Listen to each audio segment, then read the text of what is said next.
Fally Ipupa dans les sales draps, quitte le Cameroun en catimini. Arrivée au Cameroun du 6 au 7 janvier 2022, la star de la rumba congolaise est rentrée vendredi dernier presque en catimini, laissant son manager après avoir été auditionnée par les éléments de la police judiciaire de Yaoundé, a appris Cameroun Web. Pour plus d'informations sur ce sujet, retrouvez-nous après le générique. Mais avant de commencer, n'oubliez pas de vous abonner et d'activer la cloche de notification pour ne pas manquer nos prochaines vidéos. Bon visionnage.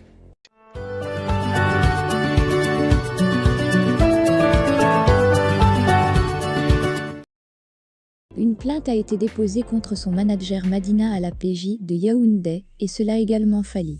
Il leur est reproché de n'avoir pas respecté les termes d'un contrat. Fally a quitté le Cameroun en catimini, abandonnant son manager. En effet, selon des informations exclusives reçues par Cameroun Web, le 17 septembre 2021, l'entreprise Clansarl basée à Basto et Yaoundé, ayant pour secteur d'activité le restaurant, le cabaret, le snack, etc., a signé un contrat avec Madina Djobung, le manager de Fally Ipupa, pour des spectacles au Cameroun, les 8 et 9 janvier 2022, respectivement au Palais des Sports et au Catio.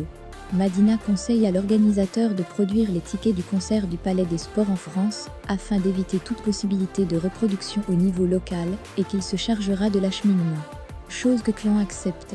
Surpris d'apprendre quelques mois plus tard, fin décembre, via les réseaux sociaux, que Fally Ipupa sera au stade d'Olambe lors de l'ouverture de la CAN, Clansarl interpelle Madina, qui leur fait savoir que c'était à leur avantage, car cela démontre que quoi qu'il en soit, Fally Ipupa sera au Cameroun, et que cela écartait tout risque d'annulation possible, comme c'était le cas quelques jours avant au Bénin.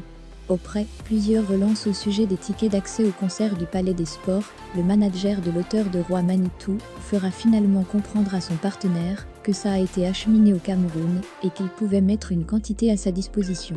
Compte tenu des délais, car étant à moins 10 jours de l'événement, il dit à Clan que Fally a une équipe super dynamique sur place appelée Warrior, et que ces derniers vont s'impliquer dans la vente des tickets, et connaissant le réseau des fans, ça ira plus vite. Il nous a fait remettre au total 750 tickets en 5 tranches, soit 300 tickets, puis 150, puis 75, puis 75, puis 150. Malgré nos multiples relances sur tous les 3 derniers jours pour en avoir de nouveaux, rien n'a été fait. À ce jour, nous n'avons d'ailleurs toujours pas de compte de ces tickets vendus. Pourtant le concert a eu environ 3000 spectateurs, déplore un responsable de Clansarl, qui ajoute que, le samedi 8 janvier en matinée, nous avons vu défiler sur les pages Facebook officielles de la FECAFOU et des Lions Indomptables des affiches annonçant Fally en spectacle le même jour, semant le doute dans nos esprits et dans l'esprit des mélomanes. Cherchant à comprendre, le manager n'a pu nous fournir des explications. Le dit affiche a d'ailleurs été réactualisé en fin d'après-midi. Nous étions tout de même surpris lors de son audition à la PJ mercredi dernier d'apprendre qu'il a offert 500 tickets à la FECAFOU. Au Palais des Sports, le branding de Ballantine était visible, sans que nous sachions quels ont été les accords. Les dispositions ont été prises pour la prestation d'une dizaine d'artistes locaux. Ces équipes nous ont dit aux environs de 21h qu'aucun équipement pour le playback ne pouvait être connecté, car avant Fally, aucun musicien ne peut être sur la scène. Conséquence, 0 première partie. L'artiste a, au mépris de tout engagement, multiplié les prestations privées dans la ville de Yaoundé et au stade d'Olambe. Cette dernière a été d'ailleurs à l'origine d'une vaste polémique qui a impacté notre soirée du Catio, plusieurs clients ayant préféré annuler leur réservation afin de ne pas s'afficher aux côtés d'un artiste qui a méprisé les artistes locaux. Fally et ses équipes, pourtant à notre charge, n'ont passé le temps qu'à faire des programmes dans notre dos, tout en ne prenant pas part systématiquement à tout ce que nous entreprenions, y compris la conférence de presse prévue samedi matin. Une plainte a été déposée, le manager a été entendu mercredi, ainsi que Fally 2 jours plus tard. À y voir de près, Clansarl reproche 3 choses à Fally Ipupa et son manager Madina, à savoir, il leur est reproché de n'avoir pas fait le compte-rendu de la vente des billets des concerts à Yaoundé, dont la production et la commercialisation leur ont été confiées.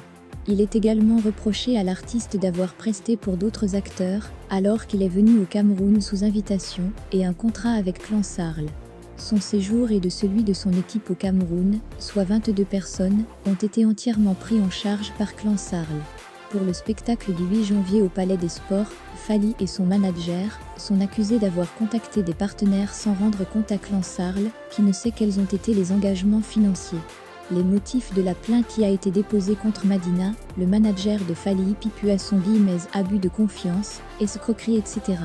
Selon une source sécuritaire que nous avons contactée, Fally Ipupa a été entendu en qualité de témoin vendredi dernier à l'hôtel Hilton, où il logeait avant de quitter le sol camerounais en toute discrétion. Lors de son audition, l'auteur de Bakandja a déclaré n'avoir été au courant de rien.